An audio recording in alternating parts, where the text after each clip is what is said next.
ആർത്തവത്തിൻ്റെ സമയത്ത് blood loss വഴി ഒരുപാട് ബ്ലഡ് പോയി കഴിഞ്ഞാൽ അനീമിയ കാണാറുണ്ട്. ഈ അയൺ ഡെഫിഷ്യൻസി അനീമിയ ആണെങ്കിൽ അയൺ ടാബ്ലറ്റ് കൊടുക്കുമ്പോൾ തന്നെ നമ്മളുടെ രക്തത്തിൻ്റെ അളവ് വർദ്ധിക്കും. ഈ അയൺ ടാബ്ലറ്റ് ഏൽക്കാതെ വരുന്ന അവസ്ഥയിൽ നമ്മൾ വേറെ കാരണങ്ങളെപ്പറ്റി നമ്മൾ ആലോചിക്കേണ്ടതുണ്ട്.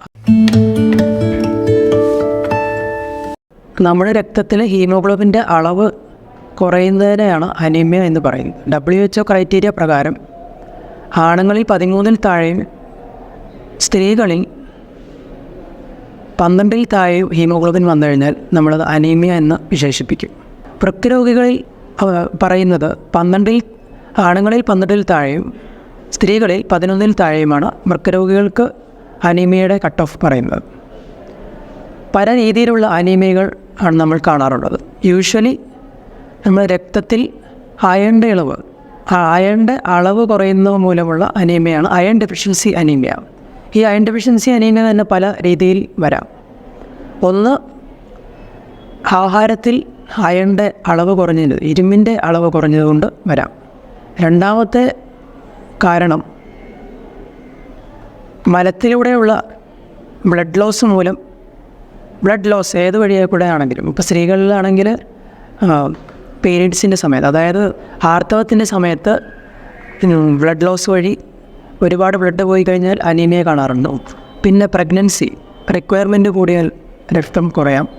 അയൺ റിക്വയർമെൻറ്റ് കൂടുമ്പോൾ നമ്മുടെ ശരീരത്തിലെ അയൺ നമ്മൾ കഴിക്കുന്ന അത്രയും ശരീരത്തിന് പോരാതെ വരുമ്പോൾ, എസ്പെഷ്യലി ഇൻ പ്രഗ്നൻസി. പിന്നെ നമ്മൾ പൈൽസ് പോലുള്ള അസുഖങ്ങൾ, പിന്നെ കൊളോണിക് ക്യാൻസർ പോലെ അസുഖങ്ങളിൽ മലത്തിൽ കൂടെ രക്തം പോയി പതുക്കെ രക്തം പോയിട്ട് രക്തം കുറയാം. പിന്നെ നമ്മൾ കിഡ്നിയുടെ അസുഖമുള്ളവർക്കും രക്തം കുറയാം. അങ്ങനെ നിരവധി കാരണങ്ങൾ അനീമിയയ്ക്കുണ്ട്. അത് കാരണങ്ങൾ കണ്ടുപിടിച്ച് ചികിത്സിക്കുക എന്നുള്ളതാണ് അനീമിയയുടെ ചികിത്സ. അത് കൃത്യമായ അയൺ ഗുളിക മാത്രം കഴിച്ച് ചികിത്സിക്കാതെ കൃത്യമായ കാരണങ്ങൾ കണ്ടുപിടിച്ചിട്ട് വേണം നമ്മൾ രക്തത്തിൻ്റെ അനീമിയനെ ചികിത്സിക്കാൻ. അത് ഒരു സാധാരണ അയൺ ഡെഫിഷ്യൻസി ആവാം, മാരകമായ ക്യാൻസർ രോഗവും ആകാം.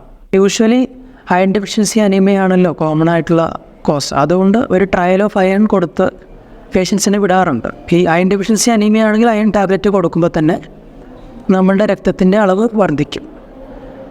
ഈ അയൺ ടാബ്ലറ്റ് ഏൽക്കാതെ വരുന്ന അവസ്ഥയിൽ നമ്മൾ വേറെ കാരണങ്ങളെപ്പറ്റി നമ്മൾ ആലോചിക്കേണ്ടതുണ്ട്. അതിൻ്റേതായിട്ടുള്ള സ്പെസിഫിക് ടെസ്റ്റുകൾ ചെയ്ത് കഴിഞ്ഞാൽ നമുക്കത് കണ്ടുപിടിക്കാൻ സാധിക്കും. നമ്മളൊരു അയൺ ടാബ്ലറ്റ് കൊടുത്തു കഴിഞ്ഞാൽ 1 മാസത്തിനകം തന്നെ നമുക്കത് അറിയാൻ സാധിക്കും, ഹീമോഗ്ലോബിൻ്റെ അളവ് വർദ്ധിക്കുന്നുണ്ടോ ഇല്ല എന്നുള്ളത്. അത് കൃത്യമായ അളവിൽ തന്നെ അത് കൊടുത്തു കഴിഞ്ഞാൽ നമുക്ക് കൃത്യമായൊരു ഇൻക്രീസ് കിട്ടാൻ സാധ്യതയുണ്ട്.